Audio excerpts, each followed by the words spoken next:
En uso de la palabra el diputado Leopoldo Moró. Gracias, presidenta. Habitualmente en las discusiones de los presupuestos, y no pasó en este gobierno, ha pasado en todos los gobiernos anteriores, se hace mucho hincapié en la enumeración de las necesidades de las provincias, de los distintos sectores de la vida nacional, de la necesidad de reforzar partidas.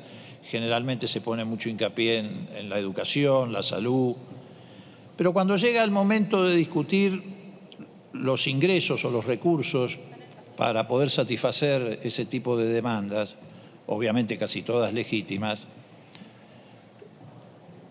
el Congreso actúa con un altísimo grado de liviandad y responsabilidad, porque le cuesta discutir cómo fortalecer los ingresos del Estado.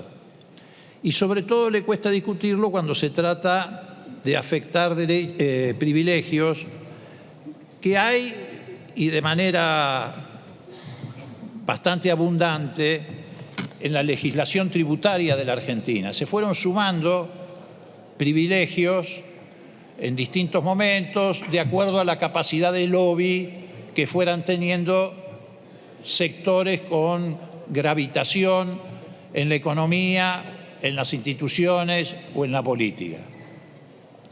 Por eso hoy, cuando se trata de hablar de ingresos, se hizo mucho hincapié en el tema de la exención de ganancias en el caso del Poder Judicial. Y se ha montado alrededor de esto una enorme ficción, primero en los medios y después en este propio debate. Se dice que este tema se trajo por un supuesto espíritu de revancha contra el Poder Judicial, o como una forma de apriete a los jueces, o como una manera de practicar una actitud bravucona, incluso se llegó a decir.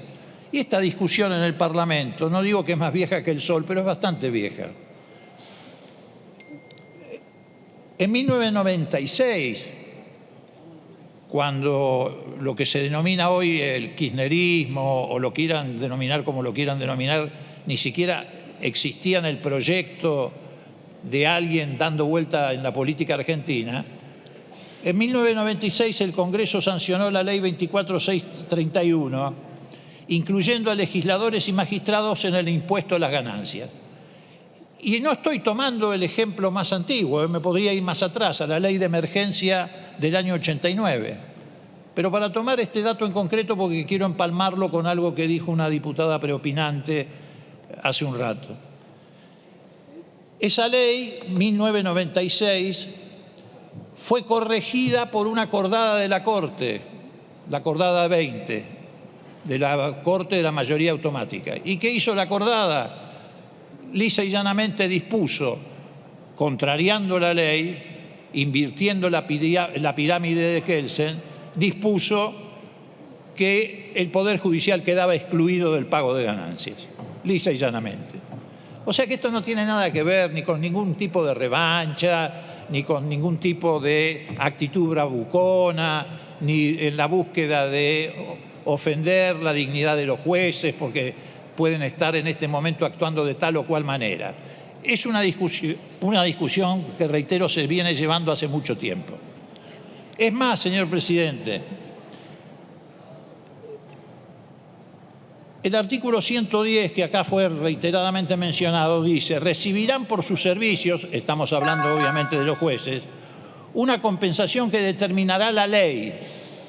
La ley, en ningún momento dice acordada de la Corte, decreto de necesidad de urgencia o cualquier otro instrumento legal. La ley. Y la ley se sancionó en 1996 y se corrigió con una acordada de la Corte que decidió autoexcluirse de la obligación de pagar ganancias. Pero además de acá también se mencionó que los empleados judiciales serían desenganchados si se tomara esta decisión, a mi juicio sabia desde el punto de vista de la equidad tributaria, quedarían desenganchados y esto sería un menoscabo para derechos adquiridos de los trabajadores.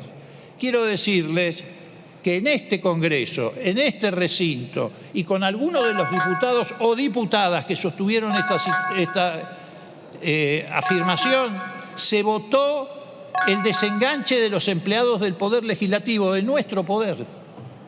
Los que trabajan con nosotros todos los días estaban enganchados a las dietas de los diputados, tenían la ley de enganche, y en el año 89, en la Ley de Emergencia Económica, artículo 45, se votó el desenganche de los empleados judiciales, perdón, de los empleados legislativos, y a nadie se le cayó los anillos. Y en esa misma ley se encomendaba o se recomendaba al Poder Judicial que adoptara la misma actitud. Entonces digo, presidente, podemos seguir reclamando para la educación, para la salud, pero hay que también trabajar sobre los ingresos. Por ejemplo, en esta propuesta que se está haciendo del oficialismo, el destino de esos recursos, alrededor de 230.000 millones de pesos, tiene como objetivo específico el Plan Progresar. Y eso tiene que ver con el sistema educativo de la Argentina. Estamos reclamando fortalecer el sistema educativo y a la vez nos estamos negando a darle el 70% de esa recaudación adicional en el año 2023 al Plan Progresar. Tenemos que ponernos de acuerdo y ser más coherentes entre lo que exigimos, demandamos y entre lo que efectivamente este Congreso puede generar en términos de ingresos. Así que yo lo que le pido al Congreso es que no demos el espectáculo de ser débiles con los fuertes. Gracias, presidente. Gracias, diputado.